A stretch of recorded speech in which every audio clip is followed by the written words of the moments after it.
Salut, moi c'est Stéphane. C'est la pensée du jour et c'est un moment tout spécial que j'ai plaisir à partager avec toi. Si c'est la première fois que tu nous rejoins, bienvenue à toi. J'ai été enseignant et j'ai remarqué que lorsque il y avait des paroles encourageantes, bienveillantes, enrichissantes qui étaient données aux élèves, eh bien les élèves progressaient beaucoup et avaient de bons résultats, de bien meilleurs résultats. Il y a un verset biblique qui parle de cela et j'aimerais partager cette notion avec toi aujourd'hui.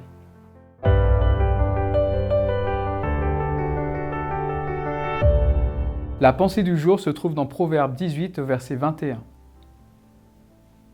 La mort et la vie sont au pouvoir de la langue. Celui qui l'aime en mangera les fruits. On sait tous que des paroles encourageantes, bienveillantes, font du bien et sont vraiment agréables. Pareil, des paroles de reproche, décourageantes, méprisantes font beaucoup de mal. Eh bien, sache que c'est la même chose dans notre vie spirituelle. Et c'est d'autant plus vrai pour nous-mêmes. Souvent, on a tendance à se dénigrer soi-même et se dire « je suis vraiment nul, franchement, spirituellement, j'y arrive pas, je vais jamais y arriver, je suis nul, etc. » Et malheureusement, ce sont des paroles qui peuvent être régulières dans notre esprit et on peut se surprendre à se dénigrer spirituellement soi-même. Sache que cela a un effet. Et le Seigneur ne souhaite pas que cela soit une réalité pour toi.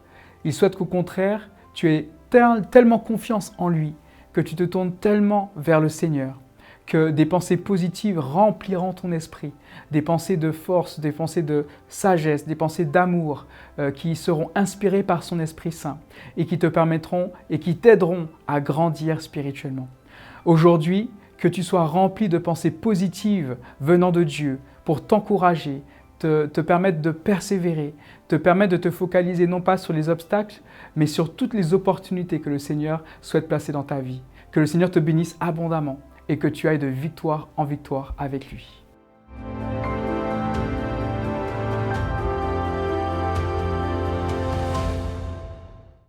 Waouh!